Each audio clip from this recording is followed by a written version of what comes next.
Hello everyone. This time we're going to discuss about the limit theorems involving sine and cosine functions. So let's have an example here. But before that, let's consider first the limit theorem involving our sine function. You recall, I have my pen first. Recall the following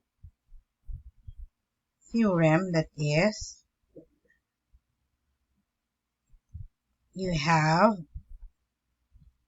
the limit of sine x all over x as x approaches 0 is equal to 1. Okay? We actually have another theorem, but we will discuss that later with the next example given. We are asked now to evaluate this time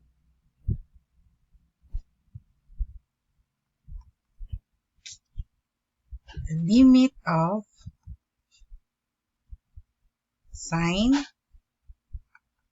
7x all over sine of 2x as x approaches 0.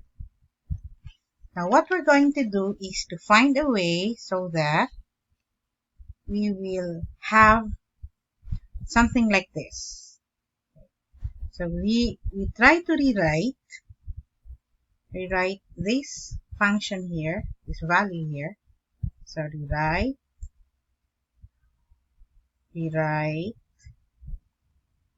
sine 7x all over sine of 2x as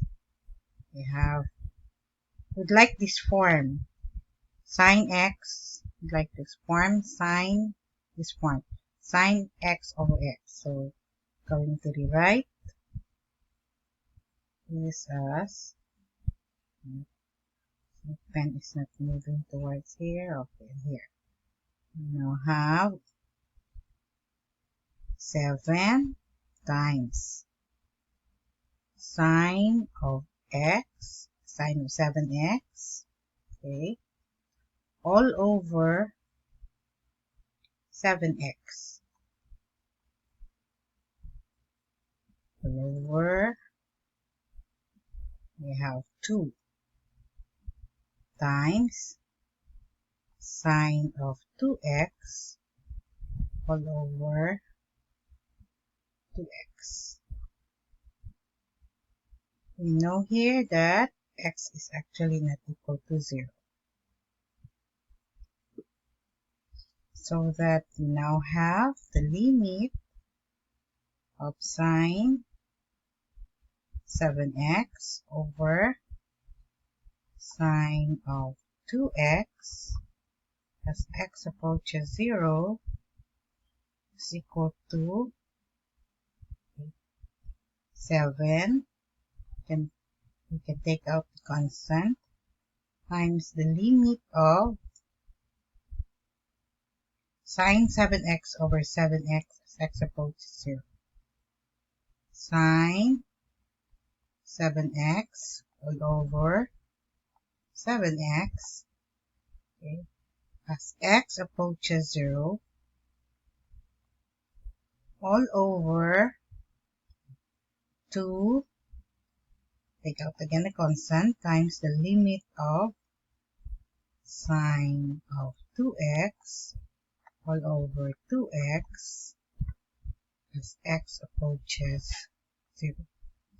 And that should give us, we have 7, the limit of sine 7x here, this one, so 7x over 7x is the same as 1, correct?